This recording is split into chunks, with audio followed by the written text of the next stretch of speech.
नीतीश कुमार अब तक कायदे से प्रधानमंत्री कैंडिडेट बन नहीं पाए और विपक्ष को एक करने की कोशिश भी शुरू नहीं कर पाए कि दूसरी तरफ ममता बनर्जी की पार्टी ने अकेले लोकसभा चुनाव में उतरने की घोषणा कर दी। मतलब यह कि टीएमसी किसी दूसरे विपक्षी दल को घास नहीं डालेगी, लेकिन टीएमसी ने इतनी गुंजाइश बचा रखी है कि नतीजों के बाद विपक्षी दलों की सीटों की संख्या के हिसाब से गठबंधन पर विचार कर सकती है। जहां जेडीयू के राष्ट्रीय सम्मेलन में नीतीश कुमार हाथ तो गए कि वे भाजपा को 50 सीटों पर समेट देंगे, लेकिन सवाल यह है कि उनकी पार्टी 1 दर्जन सीटें भी जीत पाएंगी।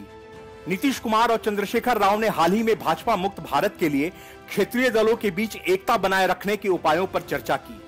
टीएमसी का दावा है कि उसे ऐसा कोई प्रस्ताव नहीं मिला है। टीएमसी के राष्ट्रीय प्रवक्ता सुखेंदु शेखर रॉय ने कहा कि विपक्षी एकता के लिए कोई प्रस्ताव नहीं मिला। सुखेंदु राय ने कहा कि ममता बनर्जी 2019 से विपक्षी नेताओं से केंद्र सरकार की जनविरोधी नीतियों के खिलाफ एकजुट कदम उठाने का आग्रह कर रही थी, लेकिन ऐसा कुछ भी ठोस नहीं निकला। इसलिए टीएमसी ने 2024 चुनाव में अकेले उतरने का फैसला लिया है और चुनाव बाद गठबंधन पर विचार कर रही है, जो कि विपक्षी दलों को मिली सीटों की संख्या पर निर्भर करेगा।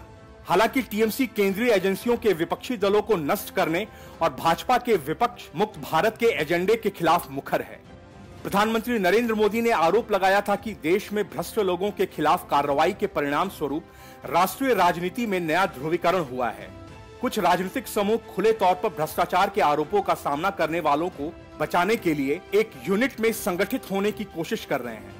इस पर पलटवार करते हुए राज्यसभा सांसद सुखेंदु शेखर रॉय ने कहा कि भाजपा के विपक्ष मुक्त भारत के एजेंडे को पूरा करने के लिए ही सभी केंद्रीय एजेंसियों को विपक्ष शासित राज्यों के खिलाफ निर्देशित किया गया है।